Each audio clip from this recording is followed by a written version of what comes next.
Ils attendaient ce moment depuis très longtemps, l'arrivée pour la première fois d'une banque.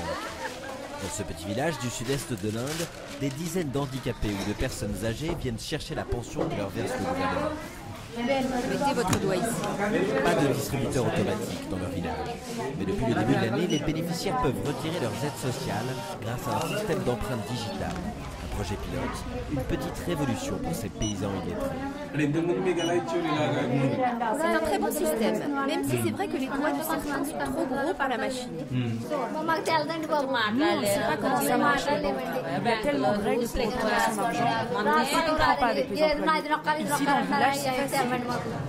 60% des Indiens n'ont toujours pas de compte bancaire. C'était le cas il y a peu de années. Avant, je ne savais pas exactement à combien d'argent j'avais droit. Maintenant, je le sais.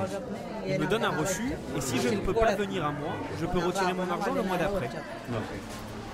Le système est possible depuis que l'Inde a lancé le plus grand recensement du monde.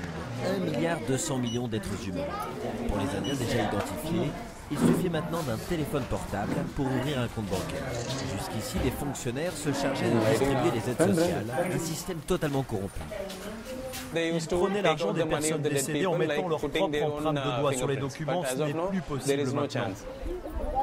À terme, les transferts bancaires vont aussi remplacer les distributions de nourriture, encore plus gangrénées par les malversations. En Inde, les plus pauvres sont censés recevoir à prix réduit des aliments de base, mais cet activiste dénonce les détournements massifs. Tu as eu du blé le mois dernier? Non. Et toi?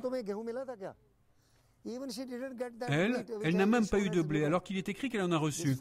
Ces 5 kilos de blé, on ne lui a même pas donné. Les directeurs de magasins de rationnement dévorent la part de ces pauvres gens. Ils se font de l'argent alors que ceux-là meurent de faim.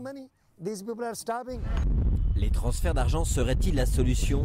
Les experts se déchirent dans les médias. Certains y voient une manœuvre du gouvernement pour se désengager de l'aide aux plus pauvres. Toute la philosophie du service public va se résumer à une seule chose, l'argent. Vous n'avez plus à fournir des écoles, des hôpitaux, de l'alimentation. Le jour où vous donnez du liquide aux gens, vous vous dites que votre travail est terminé. Le gouvernement s'est donné jusqu'à avril 2014 pour que chaque Indien ait un compte. En réalité, l'accès aux services bancaires pour les 720 millions d'Indiens concernés pourrait prendre une dizaine d'années.